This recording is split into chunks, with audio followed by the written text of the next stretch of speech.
Hello दोस्तों। Welcome to exam लग। कैसे हैं आप लोग? जैसे कि आपसे वादा किया गया कि फिजिक्स की क्लास आपको रिकॉर्डेड दी जाएगी, तो ऐसे भी फिजिक्स की क्लास आपके सामने आ चुकी है। कोई प्रॉब्लम नहीं होगी आपको। और मैं आपके सामने लेकर आज आ गया हूँ फिजिक्स की क्लास, जो कि शानदार होने वाली है। आपकी स्क्रीन पर दिख रहा होगा कि एक अनंत लंबाई के एक समान आवेशित सीधे तार, यानी आपको न्यूमेरिकल करवाने वाले हैं और इसके बाद इसके डेरिवेशन करवाने वाले हैं। ये आपको हम बता दें कि 2020 का सेट रहेगा, कोई प्रॉब्लम नहीं है। 2020 का सेट रहेगा आपके लिए, कोई प्रॉब्लम नहीं आएगी।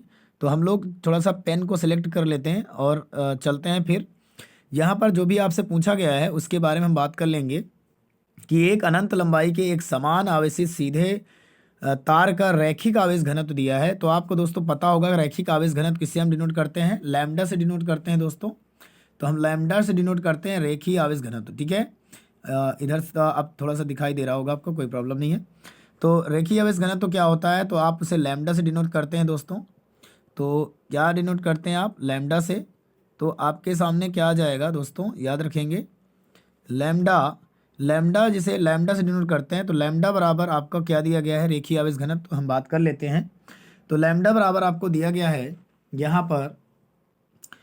लैम्डा बराबर जो है आपको रेखीय आवेश घनत्व दिया है 10⁻⁻⁸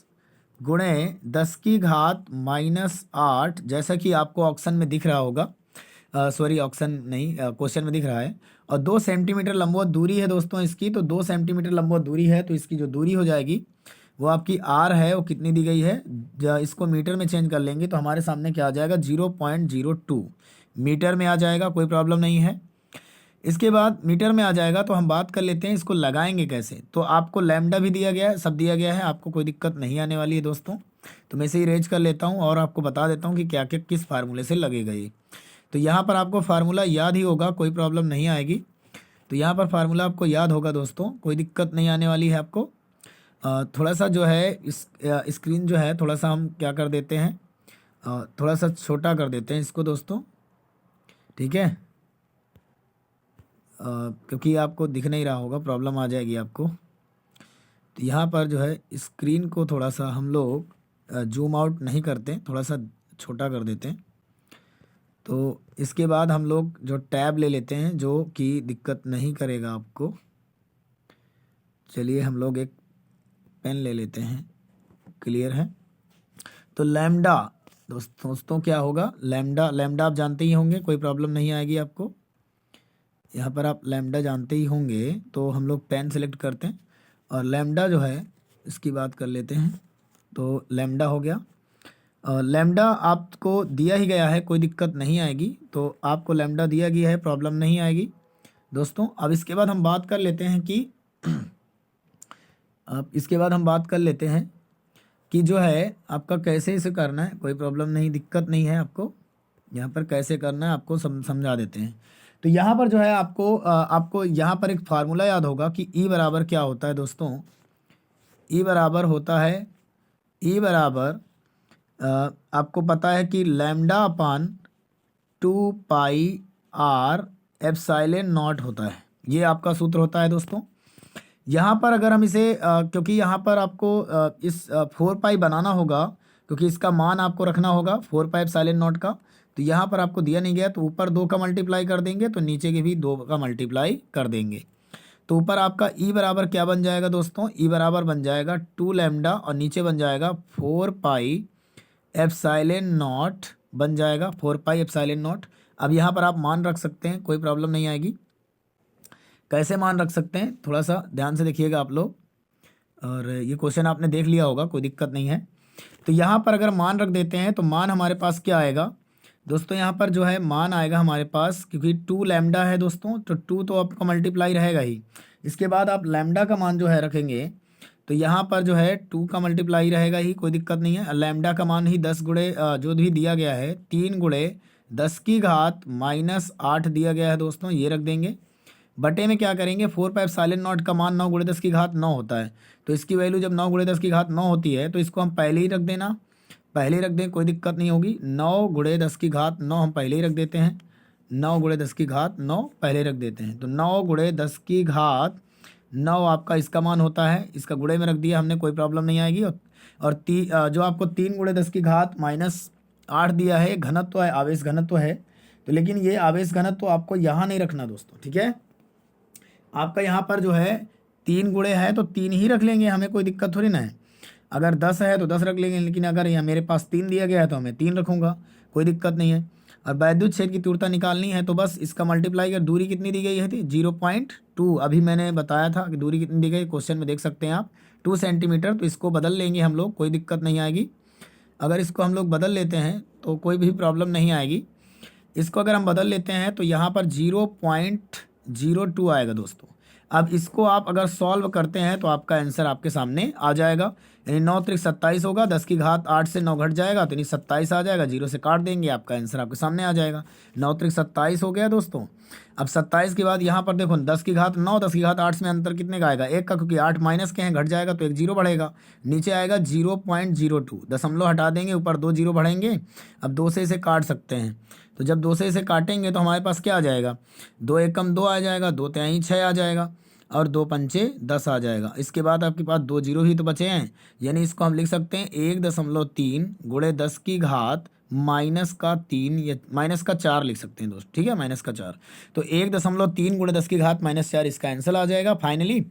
ठीक है दोस्तों, आपको आई होप कि आपको ये समझ में आ गया होगा, कोई दिक्कत आपको नहीं आई हुई होगी, ठीक है, कोई दिक्कत आपको नहीं आई होगी, आपको समझ में आ गया होगा। इसके बाद हम आपको समझ में आ गया तो हम नेक्स्ट स्लाइड में चलते हैं, देखते हैं क्या पूछा गया है नेक्स्ट स्लाइड में, ठीक है। तो हम नेक्स्ट स्लाइड में चल देते हैं। दूसरे नंबर क्वेश्चन में क्या पूछा है, दूसरे नंबर क्वेश्चन पूछा है कि वैद्युत अनुनाद किसे कहते हैं, श्रेणी अनुनादी परिपथ की सहायता से अनुनादी आवृत्ति के लिए व्यंजक प्राप्त कीजिए। तो अगर व्यंजक आपसे पूछा है तो दोस्तों व्यंजक जो है मैं नेक्स्ट क्लास में कराने वाला हूँ। अभी आप न्यूमेरिकल के बारे में समझ लीजिए, न्यूमेरिकल कितने पूछे गए थे आपसे। तो तीसरा क्वेश्चन हम चलते हैं, तो इसमें हुइट स्टेन क्षेत्र के बारे में पूछा गया था कि किरचॉफ के विद्युत परिपथ संबंधी नियमों की सहायता से संतुलन अवस्था में हुइट स्टेन क्षेत्र के लिए सूत्र P/Q बराबर R/S प्राप्त कीजिए, और P, Q, R, S चारों भुजाओं के प्रतिरोध हैं। दोस्तों क्या है, चारों भुजाओं के प्रतिरोध हैं। तो आप जानते हैं कि जो भी परिपथ किरचॉफ का नियम होता है उसमें जो इधर वाले प्रतिरोधों का जो संतुलन होता है, अनुपात होता है, वो इधर वाले मतलब दो भुजाओं का प्रतिरोधों का जो अनुपात है वो शेष अन्य दो भुजाओं के प्रतिरोधों के अनुपात के बराबर होता है, अर्थात संतुलन की स्थिति में होता है। इसके लिए आपसे व्यंजक प्राप्त करने के लिए बोला है, तो मैं आपको बता देता हूँ कि इसे कैसे करना है। चलिए, तो सबसे पहले आप इसमें एक बनाएंगे, क्या, एक फिगर बनाएंगे, छोटा सा हम बना के आपको दिखा देते हैं। तो आप इसमें एक फिगर बनाएंगे। सबसे पहले मैं इस साइज को जो है छोटा कर लेता हूँ, बड़ा कर लिया मैंने इसको, इरेजर को दोस्तों क्लियर कर लेता है, इसे देख लेते हैं। थोड़ा सा जगह स्पेस कम होती है तो दिक्कत आ जाती है, कोई प्रॉब्लम नहीं है, हम लोग इसको बना लेंगे पहले, ठीक है। तो हम लोग इसको बनाते हैं, छोटा सा ही होगा। अरे यार क्या हो रहा है, चलिए देखते हैं। नेक्स्ट स्लाइड लेनी पड़ेगी मुझे। हाँ ये क्लियर हो गया, अब ठीक है। अरे यार अब भी नहीं सही हुआ, इसको हटाओ यार जल्दी से।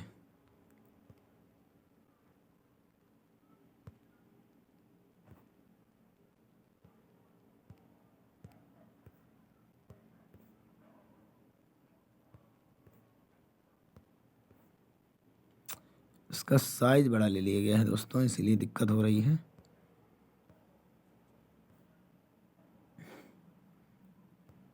अब सही है, कोई दिक्कत नहीं आएगी। अब इसको हम इरेज कर देते हैं, इसको इरेज कर देते हैं। देखो टेक्नोलॉजी है दोस्तों, अब ये स्मार्ट बोर्ड है तो थोड़ा सा परेशानी होती है, कोऑपरेट करिएगा। अब पहली बार इसका इस वीडियो बनाया गया है तो कोई दिक्कत नहीं आएगी वैसे।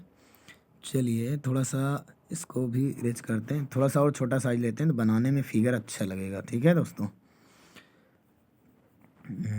थोड़ा सा और छोटा करते हैं। इसके बाद इसका साइज को थोड़ा सा मेंटेन करते हैं, साइज को मेंटेन करते हैं। इसके बाद लेते हैं, यार ये साइज मेंटेन नहीं हो रहा दोस्तों, क्लियर करो यार जल्दी से। दोस्तों इसमें जो है इमेज ऐड नहीं हो पा रही है, तो समस्या इमेज की आ रही है, तो मैं अगले वीडियो में इमेज ऐड करके लाऊंगा तो आपको समझा दूंगा, क्योंकि यहाँ पर इमेज बनाने में थोड़ी सी प्रॉब्लम हो रही है, क्योंकि मेरे पास टैब पेन नहीं है तो हाथ से थोड़ी दिक्कत होती है। तो हम लोग जो है न्यूमेरिकल कर लेते हैं आज, कि अगली स्लाइड में जो हम लोग कर लेंगे, ठीक है, कोई दिक्कत नहीं है। तो अगला हम देख लेते हैं भाई। अगला आपसे समांतर प्लेट की संधारित्र पूछी गई है। आप देख सकते हैं समांतर प्लेट की संधारित्र की धारिता का व्यंजक प्राप्त कीजिए, जबकि प्लेटों के बीच जो है आंशिक रूप से आपका क्या हो, आंशिक रूप से परावैद्युतांक भरा हो। कोई दिक्कत नहीं है, इसको आप लोग कर लेंगे, कोई दिक्कत आपको कोई सी आने वाला नहीं है दोस्तों, आप इसे कर लेंगे, कोई सी आने वाला नहीं है। ये आपका इंपॉर्टेंट प्रश्न है, वेरी मोस्ट इंपॉर्टेंट, याद रखेंगे इसे, ठीक है। इसके बाद हम जो अगली स्लाइड लाएंगे उसमें आपको हम सारे करवा देंगे, कोई दिक्कत नहीं है, सारे डेरिवेशन करवा देंगे। आज न्यूमेरिकल आप लोग कर लीजिए। थोड़ा सा ट्राई किया गया था, इसलिए आपको हम बताएंगे कि थोड़ी समस्या हो रही थी, तो थोड़ा सा आप लोग कंप्लीट करिएगा। आज हम आगे की ओर बढ़ लेते हैं, और अब से जो है न्यूमेरिकल मैं करा देता हूँ, कोई दिक्कत नहीं है। देखिए एक न्यूमेरिकल मेरे पास और है। एक उत्तल लेंस तथा अवतल लेंस की क्षमता क्रमशः 10 डायोप्टर एवं जो है 2 डायोप्टर है। संपर्क में रखे दोनों लेंसों से 25 सेंटीमीटर की दूरी पर रखी वस्तु के प्रतिबिंब की स्थिति ज्ञात कीजिए। युग्म लेंस की प्रकृति क्या होगी, इसके बारे में आपको बताना है। तो आपको यहाँ पर जो है आपको सूत्र पता होगा कि इसे कैसे लगाना है दोस्तों। तो यहाँ पर आपको एक उत्तल लेंस और एक अवतल लेंस दिया है। तो उत्तल लेंस की आप जानते हैं फोकस दूरी क्या होती है। उत्तल लेंस की जो फोकस दूरी होती है वो धनात्मक होती है, और अवतल लेंस की फोकस दूरी क्या होती है, ऋणात्मक होती है। तो आपको जो P1 दिया गया है दोस्तों, क्या दिया गया है, P1 दिया गया है, वो आपके पास कितना दिया गया है, आपको आपके आंसर में दिया गया, क्वेश्चन में देख लीजिए 10 डायोप्टर है, तो आपका 10 डायोप्टर दिया गया है। और जो P2 दिया गया है वो अवतल लेंस है, इसलिए वो माइनस का 2 डायोप्टर दिया गया है। क्लियर है। और 25 सेंटीमीटर की दूरी है, दूरी पर रखी वस्तु का प्रतिबिंब स्थिति ज्ञात कीजिए। युग्म लेंस की प्रकृति क्या होगी, ये पूछा गया है। तो आप लोग क्या है, ध्यान से देखिएगा कि आप लोग लगाएंगे संयुक्त फोकस दूरी का सूत्र। तो संयुक्त फोकस दूरी क्या होती है, 1/f बराबर होता है 1/f1 और प्लस में 1/f2 दोस्तों, यही होता है, आपने पढ़ा है संयुक्त फोकस दूरी का सूत्र, कोई दिक्कत नहीं है। अब यहाँ पर P1 और P2 ये क्षमताओं का उल्टा होता है, तो ये आपके पास क्या आ जाएगा, P बराबर P1 प्लस P2। तो P1 कितना दिया गया है, 10, और 10 दिया गया और ये -2 दिया है, तो दोनों को घटाएंगे तो हमारे पास क्या आ जाएगा, 8। यानी हमारे पास जो फोकस दूरी आ जाएगी दोस्तों, जो हमारे पास फोकस दूरी आ जाएगी वो क्या आ जाएगी, 1/f बराबर क्या आ जाएगा, 8 हो जाएगा दोस्तों। क्लियर है, 8 आ जाएगा, कोई प्रॉब्लम आपको नहीं आएगी, आपके सामने 8 आ जाएगा। तो क्वेश्चन तो आपने पढ़ लिया होगा, इसलिए मैंने अपनी फ़ोटो को जो है थोड़ा सा छुपा दिया है, कोई दिक्कत नहीं है। आपको फ़ोटो से कोई लेना देना नहीं होना चाहिए, कोई दिक्कत नहीं है। और आपको फ़ोटो दिखाई दे ना दिखाई दे, बस आपको क्वेश्चन देखना है, ठीक है। मैंने अपनी फ़ोटो को थोड़ा सा साइड कर दिया है, कोई दिक्कत नहीं है, आपको दिखा भी सकता है, कोई प्रॉब्लम नहीं है। तो यहाँ पर जो है कोई दिक्कत नहीं आएगी आपको, आपने अपना P निकाल लिया है, जो कि उत्तल लेंस की प्रकृति होगी। अब यहाँ पर आपको उसने पूछा है कि 25 सेंटीमीटर की दूरी पर अगर रख दिया जाए तो ये बताइए कि उसकी प्रतिबिंब की स्थिति क्या होगी। तो आपने यहाँ से F निकाल लिया, मैं इसको आप स्क्रीनशॉट ले सकते हैं, मैं इसे थोड़ा सा इरेज करूँगा, क्योंकि जगह के अभाव की वजह से मैं इसमें इरेज करूँगा दोस्तों, तो ध्यान से रखिएगा। तो मैं इसको थोड़ा सा इरेज कर लेता हूँ, थोड़ा सा इसे इरेज कर लिया मैंने, F निकाल लिया है, वो तो आपको पता है कैसे निकाला गया, वो मैंने आपको बता दिया है, ठीक है। मैंने आपको बता दिया है कि कैसे निकाला गया, कोई कोऑपरेट करिएगा, कोई दिक्कत नहीं आएगी दोस्तों आपको। यहाँ पर जो है कोई दिक्कत नहीं है। इसके बाद जो है हम लोग चलते हैं कि हमने आपका F निकाल लिया है, तो F निकाल लिया है, तो F हमारे पास कितना आ गया है, यानी F जो है 1/f हमारे पास आ गया है, 8 आ गया दोस्तों। तो हमने इसमें लगाया सूत्र किसका, लेंस का, तो 1/f बराबर 1/v प्लस में जो है, अब माइनस में 1/u लगाएंगे, लेंस का है, लेंस के लिए है, तो 1/f की जगह हम क्या रख देंगे दोस्तों, 8 रख देंगे। और हमको b चाहिए तो 1/b, और ये u ऋणात्मक होता है क्योंकि लेंस के सामने नापा गया है, तो ये आएगा प्लस का 1/25। कोई दिक्कत नहीं है, ये इधर आ जाएगा, तो 8 में से माइनस का 1/25 घट जाएगा। तो 25 जैसे ही आप करेंगे तो 25 अट्ठे कितना होता है, 200 होता है, एक माइनस कर देंगे एलसीएम लेने के बाद, तो आपका 199 आ जाएगा, ऊपर नीचे आ जाएगा 25, 199/25 आ जाएगा, कोई प्रॉब्लम नहीं आएगी आपको, 199/25 आ जाएगा। इसको जैसे आप इसे सॉल्व करेंगे, तो इसके सॉल्व करने के बाद इसको जब भाग करेंगे तो भाग करिएगा तो कोई दिक्कत नहीं आएगी। आप इसे काट भी सकते हैं, क्लियर हो जाएगा, कोई दिक्कत नहीं आएगी। तो आपका जो आंसर आएगा वो लगभग प्लस में आएगा। तो इसकी जो प्रकृति होगी क्या होगी, धनात्मक होगी दोस्तों। और जब धनात्मक होगी तो इसकी प्रकृति क्या कहलाएगी, इसकी प्रकृति कैसी होगी, क्योंकि धनात्मक होने पर इसकी प्रकृति कैसी होती है, तो भैया प्रकृति उत्तल लेंस होगी। क्यों, क्योंकि हमारे पास प्रतिबिंब जो है वो धनात्मक आया है, तो हमारी इसकी प्रकृति क्या निकलेगी, उत्तल लेंस निकलेगी दोस्तों। क्या निकलेगी, उत्तल लेंस निकलेगी। और यही आपका प्रश्न का जवाब होगा कि इसका जो प्रकृति निकलेगी वो उत्तल लेंस निकलेगी दोस्तों। क्या निकलेगी, उत्तल लेंस निकलेगी। मोस्ट इंपॉर्टेंट प्रश्न है, कोई प्रॉब्लम आपको नहीं आने वाली, ठीक है। तो हमने इसको करा दिया, तो आप ध्यान से समझ लीजिएगा पहले कैसे करना है। इसे P1 और P2, P1 दिया गया है, आपको P2 दिया गया है, तो आप संयुक्त फोकस दूरी का सूत्र लगा देंगे, वहां से आपको F मिल जाएगा। F 1/F की वैल्यू रख देंगे 8 और 1/V प्लस 1/U। ये प्लस क्यों हुआ, क्योंकि ये आपका लेंस, दोनों लेंस जो है 25 सेंटीमीटर की दूरी पर रखे हैं और ये वस्तु की दूरी नेगेटिव होती है, क्लियर है। और आपको V प्राप्त होगा धनात्मक, तो आपकी प्रकृति कैसी आएगी, उत्तल लेंस आएगी। और इसका आंसर आएगा 199/25, क्लियर, कोई दिक्कत आपको नहीं आने वाली है। अब इसके बाद हम अगली स्लाइड में अपने चलते हैं। जो स्लाइड आपको हमने बताया था कि स्लाइड जो है वो करवाने वाले हैं आपको, तो यहाँ पर जो है किरचॉफ के नियम वाली स्लाइड थी, कोई दिक्कत नहीं थी आपको। अगर यहाँ से क्लियर हो जाए, अगर कोई फिगर हमें मिलता है तो आपको हम बताएंगे। तो ये आपका देखो, मैंने इसमें क्वेश्चन ये कराया था, एक अनंत लंबाई के लिए आपको करा दिया था, कोई दिक्कत नहीं आएगी। इसके बाद अनुनाद वाला मैं आपको कल की वीडियो में कराऊंगा, बहुत ही बेहतरीन। इसके बाद अनुनाद के बाद आपका इसके स्क्रीनशॉट लेना, ये भी इंपॉर्टेंट क्वेश्चन है, इसका स्क्रीनशॉट ले लीजिए, जिसमें आपसे किरचॉफ के विद्युत परिपथ संबंधी नियमों की सहायता से इसका चारों प्रतिरोधों का प्रतिरोध जो संतुलन की स्थिति में इसका डेरिवेशन करना है, मोस्ट इंपॉर्टेंट था। इसके बाद अगला जो है इसमें पूछा गया था, समांतर प्लेट की संधारित्र की धारिता का व्यंजक प्राप्त कीजिए जबकि प्लेटों के बीच आंशिक रूप से परावैक्तांक भरा हो, मोस्ट इंपॉर्टेंट था।